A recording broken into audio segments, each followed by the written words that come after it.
मैं एक पाकिस्तानी स्नाइपर वजीरिस्तान में दहशतगर्दों के खिलाफ एक खतरनाक मिशन पर। कहानी की तरफ जाने से पहले आपसे गुजारिश है कि चैनल को सब्सक्राइब कीजिए और वीडियो को लाइक कीजिए। आइए कहानी की तरफ चलते हैं। रात का खाना खाकर हम जाने के लिए तैयार थे। जाने से पहले मैंने जेनी को राब्ता करने का मैसेज कर दिया था। खुफिया ठिकाने से निकलने से पहले हमने कर्नल जेम्स की आंखों पर पट्टी बांधी। रास्ते में ही जेनी की कॉल आ गई। मेरे हेलो करते ही वो बोली, जी तुम्हें बताया था कि खुद से राब्ता न करना। मैंने हंसते हुए कहा, मजबूरी थी। वो बोली, जी हम पर बहुत कड़ा वक्त आया हुआ है। एक ऑफिसर कल से दहशतगर्दों के कब्जे में है। उसे ढूंढने के लिए कोई लाया अमल सोचा जा रहा है। मैंने हंसते हुए कहा, वैसे अमेरिका से बड़ा दहशतगर्द कौन हो सकता है? वो बोली, मजाक का वक्त नहीं है। ये कहते हुए उसे कोई बात याद आई और वो पूछने लगी, जानते हो वो है कौन? मैंने कहा, मैं मजाक नहीं कर रहा और मुझे कैसे मालूम हो सकता है उसके बारे में? वो बोली, जी तुम्हें अपने उस्ताद जेम्स मैथनी याद होगा। मैंने कहा, उस्ताद भी कभी भूलते हैं। हमारे मजहब में तो उस्तादों की तकरीम की इतनी हिदायत की गई है जो तुम लोग सोच भी नहीं सकते। उसने एकदम इश्तियाक से पूछा, क्या तुम इस मामले में हमारी कोई मदद कर सकते हो? मैंने कहा, अगर मेरा जवाब हाँ में हो और मैं उन्हें बाहिफाजत ले आऊं तो क्या इनाम दोगी? उसने कहा लगाया, क्या इनाम लोगे? मैं तो कब की सरापा इनाम बनी फिर रही हूँ, तुम खुद ही इनकार पर माइल हो। मैंने कहा, बकवास करने का कोई मौका हाथ से न जाने देना। वो संजीदा होते हुए बोली, अच्छा सच बताओ, कुछ कर सकते हो? मैंने कहा, जिस होटल के सामने आखिरी मुलाकात हुई थी वहीं कुछ देर में पहुंच सकती हो। वो साफ गोई से बोली, मौजूदा हालात में तो बिल्कुल नहीं आ सकती। मैंने कहा, अगर मैं कहूँ कि जेम्स साहब को घंटे तक वहाँ ला रहा हूँ फिर? उसने मेरी बात को मजाक समझते हुए ज्यादा अहमियत न दी। बोली, जी मैं राब्ता मुनक़ता कर रही हूँ। मैंने कहा, अच्छा ये लो बात करो। मैंने साथ बैठे जेम्स को मोबाइल पकड़ा दिया। सर जेनी से बात करें।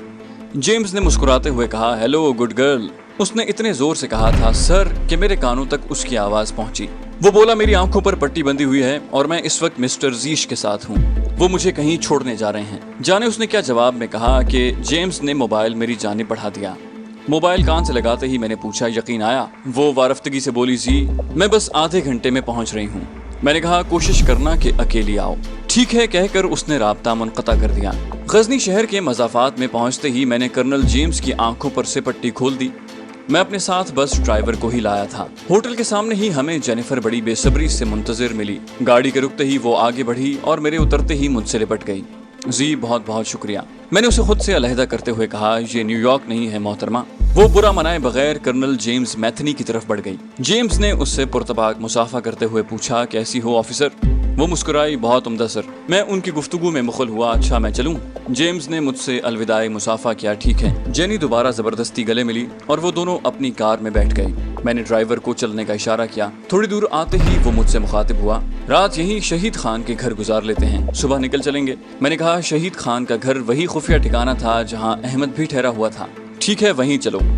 मैंने इस बात में सर हिलाकर कमांडर बिस्मिल्लाह जान को कॉल करके वहां रुकने का बताया। सुबह भी अहमद के इसरार पर हमने वापस लौटने का प्रोग्राम अगले दिन के लिए मौखर कर दिया। रात गए मुझे जेनी की कॉल मिली। मेरी हेलो के जवाब में वो खुशी से चहकते हुए बोली, जी तुम्हारी बेगुनाही के सारे सबूत मैंने हासिल कर लिए हैं। मेरा दिल खुशगवार अंदाज में धड़कने लगा। क्या? जेनी खिलखिलाई, सच कह रही हूँ? यकीन नहीं आ रहा। मैंने साफ गोई से इकरार किया, हाँ। वो बोली, जी हकीकत तो ये है कि मैं इतनी जल्दी इन सबूतों तक रसाई नहीं पा सकती थी। ये कर्नल जेम्स मैथनी की मेहरबानी है कि कल जाते ही उन्होंने कर्नल कॉलिन फील्ड की जगह कैंप की क़यादत संभाली और सबसे पहला काम यही किया कि तुम्हारी बेगुनाही के सबूत मेरे हवाले कर दिए। मैंने कहा, जेनी अगर ये सच है तो मैं बगैर किसी ताखीर के उन्हें हासिल करना चाहूँगा। वो एतमाद से बोली, कहाँ पहुँचाऊँ? मैंने कहा, वही पुराना होटल बेहतर रहेगा। बोली, नहीं इस मर्तबा किसी अच्छे होटल में मिलेंगे, इकट्ठे बैठकर खाना खाएंगे, थोड़ी गपशप करेंगे, उसके बाद यूं भी तुम हमेशा के लिए बिछड़ जाओगे। मैंने कहा, चलो ठीक है। उसने एक मशहूर और अच्छे होटल का नाम लेते हुए कहा, कल दोपहर मैं कमरा नंबर 15 में तुम्हारी मुंतजिर होंगी। मैंने दोबारा कहा, ठीक है, और राब्ता मुनक़ता कर दिया। अगले दिन दोपहर को मैं उसके सामने बैठा हुआ था। हट थर्मी का इजहार करके उसने लैपटॉप खोला और वो तमाम वीडियोस दिखाने लगी जिनके शुरू और आखिर में उनकी अपनी बातें और मंसूबे थे जो वो मुझे काबू करने के लिए बना रहे थे। 2-3 वीडियोस देखकर मैंने कहा, ठीक है जेनी, ये लैपटॉप मैं ले जाऊं? वो बोली, इस USB में तमाम डाटा डाल दिया है। उसने एक USB मेरी जानिब बढ़ाई। USB पकड़ते हुए मैंने कहा, लैपटॉप भी मैं ले जाऊंगा। वो हंसते हुए बोली, चलो बेशक ले जाओ। मैंने तंज़िया लहजे में कहा, वैसे शर्म की बात है कि तुम्हारे सामने वो मेरे खिलाफ मंसूबे तरतीब देते रहे और तुम न सिर्फ आराम से वो सब कुछ सुनती रही बल्कि अपने कीमती मशवरों से भी उन्हें नवाजती रही और मुझे इशारा तक न दिया। वो हंसी, सही कहा, और मैं अपने फेल पर बिल्कुल भी शर्मिंदा नहीं हूँ। میں نے کہا گویا مجھ سے پہلے تمہاری ذمہ داریاں ہیں۔ وہ بولی نہیں، تم سے پہلے اور تم سے بعد بھی تم ہی ہو۔ میں نے کہا جھوٹ بولنے کی بھی کوئی حد ہوتی ہے۔ وہ بولی جی، ایسا میں نے ملک اور قوم کے لیے نہیں کیا، اپنے لیے کیا تھا۔ میرا خیال تھا کہ شاید اس طرح تم امریکہ جانے کے لیے تیار ہو جاؤ، اور سچ کہوں تو تمہیں بلیک میل کرنے کے منصوبے میں میں پیش تھی۔ اس نے صاف گوئی سے اعتراف کیا۔ میں نے کہا تو وزیرستان میں آخری ملاقات کے موقع پر جب میں نے کسی بھی صورت امریکہ کے لیے کام کرنے سے انکار کر دیا تھا، تب بھی تم نے یہ مواد میرے حوالے کیوں نہیں کیا؟ وہ بولی اس وقت تک تمام مواد البرٹ بروک کے پاس تھا۔ مجھ سے غلطی یہ ہو گئی تھی کہ اسے میں نے اپنے اور تمہارے بارے میں سب کچھ سچ بتا دیا تھا، اور اس کے بعد تمہارے معاملے پر وہ مجھ پر اعتبار نہیں کرتا تھا۔ میں نے کہا اچھا، جانے دو اس بحث کو، اب ارادہ کیا ہے؟ اس نے انکشاف کیا۔ مہینے ڈیڑھ تک واپس جا رہی ہوں اور جاتے ساتھ شادی کا ارادہ ہے۔ میں نے مزاحیہ انداز میں کہا مجھے کیوں سنا رہی ہوں؟ وہ بولی سنا نہیں رہی، آخری موقع دے رہی ہوں، اب بھی وقت ہے، مجھے روک سکتے ہو۔ میں نے کہا کیا فائدہ، مجھ سے شادی کرنے کے 1 ماہ کے اندر تم اپنے فیصلے پر پچھتاؤ گی۔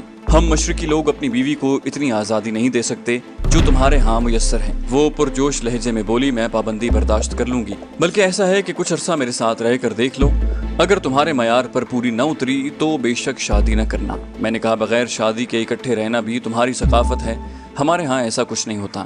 وہ تنزیہ انداز میں بولی تم اور پہلاوشہ بھی تو شادی سے پہلے اکٹھے تھے، تمہارا کیا خیال ہے کہ میں کچھ نہیں جانتی؟ میں جلدی سے بولا تمہارے پاس نہایت غلط معلومات ہیں، پلوشہ اور میرے اکٹھے رہنے کا مقصد قبیل خان کا خاتمہ تھا۔ وہ وثوق سے بولی ممکن ہے ایک وجہ یہ بھی ہو، لیکن بھول گئے کیسے پہلاوشہ کے ایک بار پکارنے پر بھاگے چلے آئے تھے؟ مانو یا نہ مانو تمہارے دل میں پہلے سے اس کے بارے میں ایسے خیالات موجود تھے۔ میں نے اسے جھڑکتے ہوئے کہا جب بات کا پتہ نہ ہو تو خامخواہ بکواس نہیں کی جاتی۔ وہ موضوع تبدیل کرتے ہوئے بولی اچھا دفعہ کرو، یہ بتاؤ ملنے آؤ گے کہ نہیں؟ میں نے کہا کال پر بات کر لوں گا، اور میرا خیال ہے اتنا کافی ہے، یوں بھی وہاں آ کر تمہارے شوہر سے مار کھانے سے بہتر ہے میں وہاں نہ آؤں۔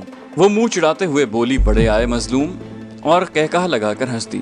میں نے کہا ویسے کوئی دلہا ڈھونڈا بھی ہے یا واپسی پر کچھ سوچو گی؟ وہ بولی کئی مرد اندیا دے چکے ہیں، بس ابھی جا کر کسی ایک کا انتخاب کرنا ہے۔ میں نے کہا تمہارے لیے یہی بہتر ہے، کیونکہ ہماری شادی میں پلوشہ کے علاوہ بھی کئی رکاوٹیں ہیں۔ اس نے منہ بنایا بالکل، اور سب سے بڑی رکاوٹ تم ہو۔ میں نے جھلا کر کہا لڑکیاں چاہے کتنے بڑے عہدے پر کیوں نہ ہوں، سوچنا انہوں نے دل سے ہی ہوتا ہے۔ ہماری شادی میں جو قباحتیں ہیں ان کے بارے میں تمہیں تفصیل سے آگاہ کر چکا ہوں، اس کے باوجود تم یہی سمجھتی ہو تو بھاڑ میں جاؤ۔ وہ میری ناگواری کو خاطر میں نہ لاتے ہوئے بولی پلوشہ میں ایسی کون سی بات ہے جو مجھ میں نہیں؟ میں نے کہا مجھ میں ایسی کون سی بات ہے جو تمہارے اپنے ملک کے اتنے پرکشش، خوبصورت اور ہم مذہب جوانوں میں نہیں؟ وہ بولی یہ تم اچھی طرح جانتے ہو، اور تمہارے اس سوال سے مجھے علم بھی ہو گیا ہے کہ جو تم مجھے باور کروانا چاہتے ہو۔ میں نے پوچھا کیا؟ وہ بولی یہی کہ وہ مجھ سے خوبصورت ہیں اور تمہیں زیادہ پیاری ہیں۔ میں نے کہا جینی تم خامخواہ بات کو بگاڑ رہی ہو، پلوشہ کے ہوتے ہوئے بھی مجھے مذہب دوسری شادی کی اجازت دیتا ہے، لیکن یقین کرو تم بچپن سے جس ماحول میں پلی بڑی ہو اسے چھوڑنا تمہارے لیے ممکن نہیں ہوگا۔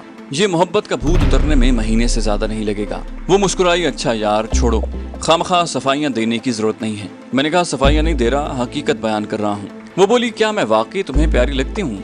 میں نے اس بات میں سر ہلایا اور اس بات پر تمہیں یقین بھی ہے؟ اس نے کہا اور پلوشہ؟ میں نے کہا وہ بھی۔ اس نے انکشاف کیا سچ کہوں تو پلوشہ مجھے بہت پیاری لگی ہے۔ میں نے کہا وہ بہت مظلوم ہے اور اس سے بھی زیادہ ہمت والی ہے۔ اس نے اشتیاق سے پوچھا ویسے میرے بارے میں کیا کہہ رہی تھی؟ میں نے قہقہا لگایا کچھ ایسا نہیں کہا جو بتایا جائے۔ وہ منہ بناتے ہوئے بولی جانتی ہوں اس خوخار بلی کو، نہ جانے کیوں مجھے اس کے لہجے کی گہرائی میں شفقت جھلکتی نظر آ رہی تھی۔ میں نے کہا اچھا مجھے کچھ رقم کی ضرورت ہے، تھوڑی خریداری کرنی ہے۔ وہ بولی اس وقت تو $2-3 ہی ہوں گے، اگر زیادہ چاہیے تو منگوا دیتی ہوں۔ میں نے بے تکلفی سے کہا 2000 کافی ہیں۔ وہ ممنونیت سے بولی تمہارا رقم مانگنا مجھے اچھا لگا۔ ہم کافی دیر گپ شپ کرتے رہے، پھر اس سے اجازت لے کر میں وہاں سے نکل آیا۔ الوداع ہوتے وقت وہ کافی اداس ہو گئی تھی، لیکن بچھڑنا تو آخر تھا۔ اپنی عادت پر عمل کرتے ہوئے اس نے مجھے خدا حافظ کہا اور میں وہاں سے باہر نکل آیا۔ اپنی بے گناہی کے ثبوت میں نے حاصل کر لیے تھے۔ واپسی کا ارادہ کرنے کے ساتھ میرے دل میں کچھ خریداری کا خیال آیا، کیونکہ میں گلگارے اور اس کے بہن بھائیوں کے لیے کچھ تحائف لینا چاہتا تھا۔ گھنٹہ ڈیڑھ خریداری میں لگا کر میں واپس شہید خان کے مکان پر پہنچ گیا۔ وہاں احمد، اس کی بیوی اور میزبان سے آخری ملاقات کر کے میں ڈرائیور کے ساتھ واپس چل پڑا۔ عبدالحق اور بسم اللہ جان کو میں کامیابی کی خبر سنا چکا تھا، انہوں نے کال پر ہی مجھے مبارکباد دی۔ رات کو لیٹتے وقت عبدالحق مجھ سے مخاطب ہوا گویا اب واپس جاؤ گے؟ میں نے اس بات میں سر ہلا دیا ہاں۔ بولا اور پلوشہ بیٹی کے بارے میں کیا سوچا ہے؟ ایک دم مجھے خیال آیا کہ ثبوت ملنے کی خوشی میں میں نے اپنی جان حیات کو بھلا دیا تھا، جو میرے لیے جانے کہاں کہاں خار ہوتی پھر رہی تھی۔ मैंने साफ गोई से एतराफ़ किया, मेरे जहन से ये बात निकल गई थी। बोला चलो अब बता दो क्या प्रोग्राम है। मैंने फ़ौरन कहा पलवशा को ढूंढ कर वापस जाऊँगा। वो बोले एक सौदा करोगे? मैंने हैरानी से पूछा कैसा सौदा? बोले पलवशा बेटी को ढूंढने का काम मैं अपने ज़िम्मे लेता हूँ। मेरा मतलब ये काम मैं चंद मुजाहिदीन के ज़िम्मे लगाता हूँ, आप मेरा एक काम कर दें। मैंने पूछा कौन सा काम? बोला निक स्टुअर्ट नामी निशानेबाज हमारा काफ़ी नुकसान कर चुका है। मैंने कहा मेरा ख्याल है पहले भी काफ़ी देर हो गई है, पलवशा जब तक मिल नहीं जाती मुझे यकसुई हासिल नहीं होगी। बोले ऐसा करते हैं आप मेरे साथ गुरदेस चलें, मैं वजीरिस्तान में राब्ता करके किसी कमांडर के जिम्मे पलवशा की तलाश का काम लगाता हूँ। आपके मुताबिक आखिरी बार वो कमांडर नसरुल्लाह से मिले थे, उसके बाद कहाँ गए ये किसी को पता नहीं। अब मेरे ख्याल में उनकी तलाश का काम वहीं शुरू करना पड़ेगा और इस ज़मीन में काफ़ी आदमी इस्तेमाल होंगे, तो बेहतर यही है कि आप मेरी बात मान लें। मैंने मानी खेज लहजे में पूछा गोया मेरे इनकार करने पर आप पलवशा की तलाश में मेरी मदद नहीं करेंगे? वो बोला ऐसा मैंने कब कहा? मैंने कहा आप पलवशा की तलाश का काम पहले भी तो शुरू करवा सकते थे। वो बोला हाँ, आपकी तरह मुझे भी उम्मीद थी कि वो जल्द या बदेर मिल जाएगी, मगर ये नहीं सोचा था कि आपका काम खत्म होने के बाद भी उसकी कोई सुनगुन नहीं मिलेगी। और सबसे बढ़कर आपने भी तो कोई ऐसी बात नहीं कही थी। उसकी बात सही थी, पलवशा के ज़मीन में मुझसे थोड़ी बहुत बेपरवाही हुई थी। मुझे किसी न किसी को उसकी तलाश में शुरू दिन से लगा देना चाहिए था। उसके साथ ही मेरे दिमाग में ख्याल आया किसको लगाता? मुजाहिदीन मेरे ज़र खरीद या मुलाजिम नहीं थे कि जहाज छोड़कर मेरी बीवी को तलाश करते फिरते। पाकिस्तान आर्मी से मैं यूं भी भागता फिर रहा था। जो दोस्त किसी काबिल थे वो पहले से मेरे काम के सिलसिले में मसरूफ थे, उसके अलावा मैं क्या कर सकता था? मुझे खामोश पाकर वो दोबारा बोला अगर इसके अलावा कोई हल सूझता तो हम आपको बिल्कुल तकलीफ न देते। यकीन मानो उस खबीस की हिम्मत बहुत बढ़ गई है। अब तो लगता है हमें गुरदेस कैंप को खैरबाद कहना पड़ेगा और गुरदेस कैंप के बाद वो किसी और जगह को ताड़ लेगा। आपके शागिर्द भी उसे रोकने में नाकाम हो चुके हैं। सगीर और असलम पहले शहीद हो गए थे, एक हफ्ता पहले मुबीन और एहसान भी बाकी नहीं रहे। वो चारों मेरे शागिर्द थे। गो उन्होंने सिर्फ निशानेबाजी के मुताल्लिक ही थोड़ा बहुत सीखा था, लेकिन मेरे साथ उन्होंने जो 3 हफ्ते गुजारे थे वो वक्त एक याद की सूरत मेरी यादाश्त में महफूज था। वो निक स्टुअर्ट को हलाक करने की कोशिश में खुद शहीद हो चुके थे। एक मंझे हुए स्नाइपर का मुकाबला करना उनके बस से बाहर था। निक स्टुअर्ट की जेनिफर भी काफी तारीफ कर चुकी थी। उसका साफ मतलब यही था कि वो एक खतरनाक स्नाइपर था और ऐसे शख्स के मुकाबिल आने का मतलब खुद को शदीद खतरे में डालना था, क्योंकि वो इस इलाके में काफी अरसे से सरगर्म था। गोया गुरदेस का इलाका उसके लिए होम ग्राउंड की हैसियत रखता था। अपनी मर्जी के मैदान का इंतखाब करके मुझे किसी मुश्किल से दो चार करना उसके लिए दुश्वार न होता। इस सबब के बावजूद मुझे जान से ज्यादा पलवशा की फिक्र खाई जा रही थी। मुझे खामोश पाकर उसने फिर पूछा किस सोच में गुम हो? मैंने कहा अब्दुल हक भाई, आपने मुझे मुश्किल में डाल दिया है। जरूरी नहीं कि एक स्नाइपर के मुकाबले में आप स्नाइपर को ही लाएं, उसके खिलाफ कोई और मंसूबा भी बनाया जा सकता है। वो बोला ऐसे बहुत से मंसूबे बना चुके हैं मगर हम नाकाम हुए।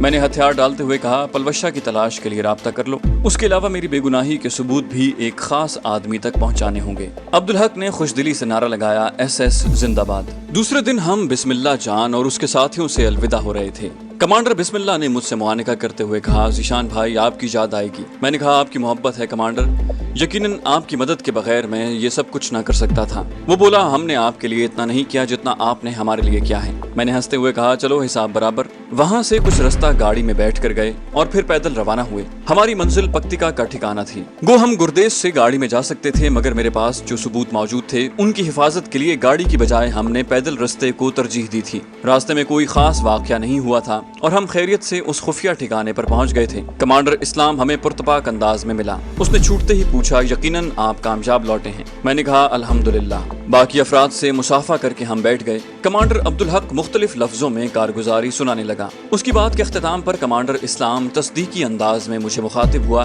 गोया अब वापसी का इरादा है। मेरी बजाय अब्दुल हक ने जवाब दिया नहीं, अभी तक ज़ीशान भाई का एक काम रहता है। इस्लाम ने समझ जाने वाले अंदाज में सर हिलाया, यकीनन ज़ीशान भाई ने अपनी बेगम साहिबा को ढूंढना होगा। अब्दुल हक ने एक बार फिर नफी में सर हिलाया, नहीं, पलवशा बेटी को ढूंढने के लिए आप जा रहे हैं और इसकी शुरुआत आप करेंगे उस्ताद नसरुल्लाह खान के घर से। इस्लाम सचमुच हैरान रह गया, मैं समझा नहीं। बोले ज़ीशान भाई से एक मुआहिदा हो गया है, ये हमारे लिए निक स्टुअर्ट का शिकार करेगा और हम पलवशा बेटी को ढूंढेंगे। इस्लाम खुशी से उछल पड़ा, ये हुई ना बात। इसी दौरान रात के खाने का वक्त हो गया था। खाना खाकर हमने इशा की नमाज पढ़ी। थके होने के बावजूद हम काफी देर गपशप करते रहे। कमांडर अब्दुल हक ने इस्लाम को तफसील से पलवशा के ढूंढने की तरतीब बता दी थी, लेकिन इससे पहले उसे औरंगजेब साहब को मिलकर मेरी बेगुनाही के सबूत उनके हवाले करना थे। औरंगजेब साहब का मोबाइल फोन नंबर मैंने उसे दे दिया था। कमांडर इस्लाम को मैंने एक USB भी दी थी जो उसे औरंगजेब साहब के हवाले करना थी। एक USB मैंने अपने पास रख ली थी। जबकि लैपटॉप मैंने उसी ठिकाने पर रखवा दिया था। सबूतों को गुम करने का कोई खतरा मोल नहीं लेना चाहता था। अगली सुबह कमांडर इस्लाम एक साथी के हमरा रवाना हो गया। शमरेज चचा और उनके घर वालों के लिए मैंने काफी तोहफे खरीदे थे। वो तमाम सामान मैंने उनके हवाले कर दिया था। कमांडर इस्लाम ने मानी खेज लहजे में कहा था, आप उनको भुला नहीं पाए। मैंने कहा, जिसने जान बचाई हो उनको भूला नहीं जाता। उसने तायदी अंदाज में कहा, सही कहा, और अलविदाई मुआनिका करके फी अमानिल्लाह कहते हुए रुखसत हो गए। कमांडर अब्दुल हक ने रात ही को एक नजदीकी ठिकाने से 2-3 आदमी मंगवा लिए थे जो दोपहर तक हमारे पास पहुंच गए थे। हमने वो दिन भी वहीं गुजारा था। दूसरे दिन हम दोनों गुर्देज रवाना हो गए। कमांडर अब्दुल हक बहुत जोश में था। निक स्टुअर्ट ने काफी मुजाहिदों को शहीद किया था और अब वो बदला लेने के लिए बेचैन था। मुझे जानने वाले मेरी निशानेबाजी पर अंधा एतमाद करते थे।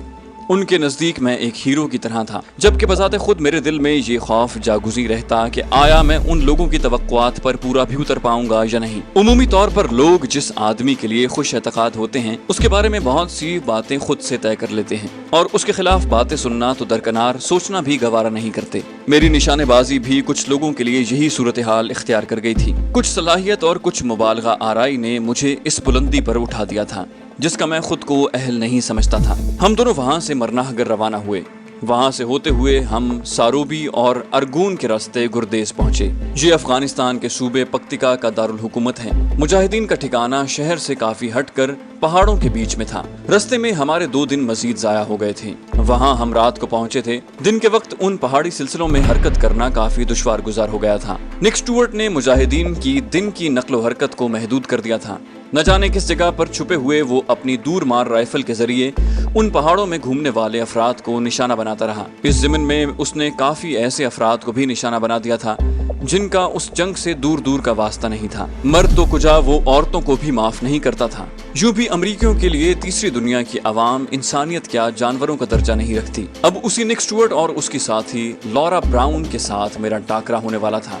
न जाने ये मुकाबला क्या रंग लाता। गुर्देज कैंप भी दूसरे ठिकानों की तरह गारों के मजमुए पर मुश्तमिल था और वो गार जिन पहाड़ी सिलसिलों में मौजूद थे वो पहाड़ी सिलसिले काफी दूर तक फैले हुए थे। वहाँ एक बुलंद पहाड़ी पर निक स्टुअर्ट और उसकी साथी लॉरा ब्राउन ने डेरा डाल रखा था। उस पहाड़ी की 3 अतराफ में बिल्कुल सीधी ढलानें थीं जिन्हें नक्शा बीनी में हम स्कार्पमेंट कहते हैं। ऊपर चढ़ने के लिए सिर्फ एक ही जानिब रास्ता मौजूद था जहाँ पर सख्त पहरा था। निक स्टुअर्ट उस पहाड़ी की बुलंदी से काफी दूर दूर तक निशाना बनाता। कभी कभार वो नीचे उतरकर भी अपना शिकार ढूंढना शुरू कर देता। मुजाहिदीन ने उसे मारने के लिए कोई दकीका फरोगुजाश्त नहीं किया था लेकिन कामयाबी से हनूज दूर थे और अब मेरी शक्ल में वो एक नई कोशिश कर रहे थे। इस बार वो काफी मुतमईन थे। अलबत्ता मुझे मालूम नहीं था कि इस टाकरे का क्या अंजाम होने वाला है। इस मर्तबा मेरे मुखालिफ एक ऐसा स्नाइपर मौजूद था जिसकी निशानेबाजी की उसके दुश्मन भी तारीफ कर रहे थे। मेरी तरह वो भी सर में ही गोली मारता था। जिस पहाड़ी पर वो मौजूद होता वहाँ मुस्तकिल ठिकाना बनाकर रहना इतना आसान नहीं था क्योंकि वहाँ गार वगैरह मौजूद नहीं थे। अलबत्ता अमेरिकन आर्मी के लिए ऐसी पहाड़ी पर रिहाइश की सहूलत मुहैया करना कोई मुश्किल नहीं था। मुजाहिदीन भी वहाँ मोर्चे वगैरह बनाकर रह सकते थे लेकिन वो मोर्चे बिल्कुल खुले हुए होते और अमेरिकन उन्हें आसानी से हेलीकॉप्टर से निशाना बना सकते थे। इस वजह से उन्होंने कभी उस पहाड़ी पर रिहाइश इख्तियार करने की कोशिश नहीं की थी। ये सारी तफसील मुझे गुर्देज कैंप के कमांडर जिला खान से मिली थी। अगली सुबह मैंने पहला काम तो ये किया कि उनके पास मौजूद स्नाइपर राइफलों का जायजा लिया ताकि अपने लिए हथियार का चुनाव कर सकूं। किसी भी लड़ाई का हिस्सा बनते वक्त सबसे ज्यादा अहमियत हथियार की होती है और स्नाइपर्स की जंग में तो हथियार का दर्जा आम लड़ाई से कुछ ज्यादा ही है। उनके पास 3 हैवी स्नाइपर यानी रेंज मास्टर, ड्रैगनॉव, एक स्टायर स्नाइपर और एक गैलिल थी। उनमें सबसे बेहतर रेंज मास्टर थी क्योंकि उसकी कारकर्दगी और रेंज बाकी स्नाइपर राइफलों से ज्यादा थी। उसके अलावा मैंने उस पर ज्यादा मशक भी की थी। मैंने तीनों रेंज मास्टर का मुआयना किया और उनमें से एक राइफल अपने लिए मुंतखब कर ली। घंटा डेढ़ मैंने राइफल की सिफरिंग की और फिर राइफल की सफाई करने लगा। यहाँ एक बात आपके गोश गुजार कर दें, एक अच्छा स्नाइपर एक ही गोली से राइफल को जांच लेता है कि वो निशाना साधने के मकाम से कितना दाएं बाएं या कितना ऊपर नीचे मार कर रही है और अपने अंदाजे से वो उसी राइफल से दूसरी गोली चलाकर हदफ को निशाना भी बना सकता है। लेकिन ऐसा करना आर्जी तौर पर तो काबिल कबूल है, मुस्तकिल बुनियादों पर नहीं। जब स्नाइपर ने एक राइफल को मुसलसल ज़ेरे इस्तेमाल रखना हो तब वो उसको जीरो जरूर करता है और उसके लिए स्नाइपर को कम से कम राइफल से 5 गोलियां फायर करनी पड़ती हैं और सिफर करने के बाद ही एक स्नाइपर अपने हथियार पर एतमाद कर सकता है। दिन का बकिया हिस्सा मैंने इलाके से वाकफियत हासिल करने और मुख्तलिफ लोगों को पेश आने वाले हादसात की तफसील सुनने में गुजारा। निक स्टुअर्ट ने अपने ठिकाने से 2 किलोमीटर से ज्यादा फासले पर भी चंद आदमियों को कामयाबी से निशाना बनाया था। यकीनन उसने बुलंदी का फायदा उठाकर अपहिल डाउनहिल टेक्निक इस्तेमाल करते हुए अहदाफ को निशाना बनाया था, और ये बात जाहिर करती थी कि वो एक मंझा हुआ स्नाइपर था। मेरे बारे में भी जानने वाले यही कहते थे। नामालूम अब दोनों में से किसको कामयाबी मिलने वाली थी। ये ऐसी जंग थी जिसमें गलती की गुंजाइश नहीं थी। उसे इस लिहाज से भी फौकियत हासिल थी कि उसके पास कोई मखसूस हदफ नहीं था। मार के इलाके में वो जो हरकत देखता अपना काम कर गुजरता। उसके बरक्स मुझे सिर्फ उसी को निशाना बनाना था। अगली सुबह तुलुए आफ्ताब से पहले ही मैं जिला खान के एक आदमी के साथ मखसूस ठिकाने से बाहर निकल आया था। मेरा इरादा किसी ऐसी पहाड़ी पर डेरा डालने का था जहां से मैं निक स्टुअर्ट की रोजमर्रा पर नजर रख सकता। सबसे बड़ा मसला उसकी पहचान का था, उसके बाद ही मैं उसे निशाना बना पाता। गुज़श्ता दिन ही मैंने जिला खान के आदमी अकरम को तफसील से चलने के तरीक़ेकार के मुतालिक बता दिया था। चलते हुए आड़ का इस्तेमाल कैसे करना है, दरख्तों के तनों और झाड़ियों से किस तरह फायदा उठाना है, पस मंजर से कैसे बचना है, वगैरह वगैरह। वो एक तरबियत याफ्ता मुजाहिद था, इसलिए उसके दिमाग में मेरी बातें अच्छी तरह आ गई थीं। मैं निक स्टुअर्ट के ठिकाने का ज्यादा से ज्यादा करीब जाकर जायजा लेना चाहता था। अपनी जगह से चलने से पहले मैंने उसके ठिकाने के दाएं बाएं मौजूद पहाड़ियों का दूरबीन की मदद से गहरी नजर से जायजा लिया था, और फिर एक मखसूस पहाड़ी का चुनाव करके मैंने अकरम को अपनी मंजिल से आगाह कर दिया था। हम नाले में उतरकर मतलूबा समत को चल पड़े। नाले में उतरकर हम दूर के दिखाव से महफूज हो गए थे, इसलिए हमारी रफ्तार भी तेज रही और हमें दरख्तों या पथरीली चट्टानों की आड़ लेने की कोई खास जरूरत नहीं पड़ी थी। नाले के अंदर जहां तक महफूज जा सकते थे हम इत्मीनान से गपशप करते हुए चलते रहे। अकरम का ताल्लुक बन्नू से था और वो पिछले कई साल से अफगानिस्तान जिहाद में शामिल था। मैं उसे स्नाइपर से बचने के लिए जरूरी एहतियातों के बारे में बताता रहा। इस दौरान उसने कई सवाल भी पूछे। वो मुझसे काफी मुतासिर दिखाई दे रहा था। बातों बातों में कहने लगा, सच कहूँ तो ज़ीशान भाई, आपकी आमद से पहले आपके बारे में बहुत कुछ सुन रखा था और मेरी ख्वाहिश थी कि कभी अपनी आंखों के सामने आपको फायर करते हुए देखूं। मैंने हंसते हुए कहा, कल राइफल को सिफर करते वक्त मैंने काफी गोलियां फायर की थीं। उम्मीद है आपकी तमन्ना पूरी हो गई होगी। वो जल्दी से बोला, नहीं, वो तो आप पत्थरों को निशाना बना रहे थे और मेरी ख्वाहिश है कि दुश्मन के सर में आपकी गोली लगती हुई देखूं, और इसी वजह से मैं बड़ी कोशिशों से आपके साथ आ पाया हूँ। उसकी बात पर मैंने हल्की सी हंसी उछाली। लोगों की निगाहों का मरकज बनना एक खुशकुन बात होती है, लेकिन ये भी हकीकत है कि बाज़ औक़ात लोगों की तवक्कुआत पर पूरा उतरना निहायत मुश्किल हो जाता है, क्योंकि कोई भी कारनामा सरअंजाम देने के लिए किस्मत का शामिल हाल होना ज़रूरी होता है, और मुक़द्दर किस वक्त दगा कर जाए ये कोई नहीं जानता। चैनल को सब्सक्राइब कीजिए और बेल आइकन पर क्लिक कीजिए ताकि आपको तमाम वीडियोस फ़ौरन मिलती रहें।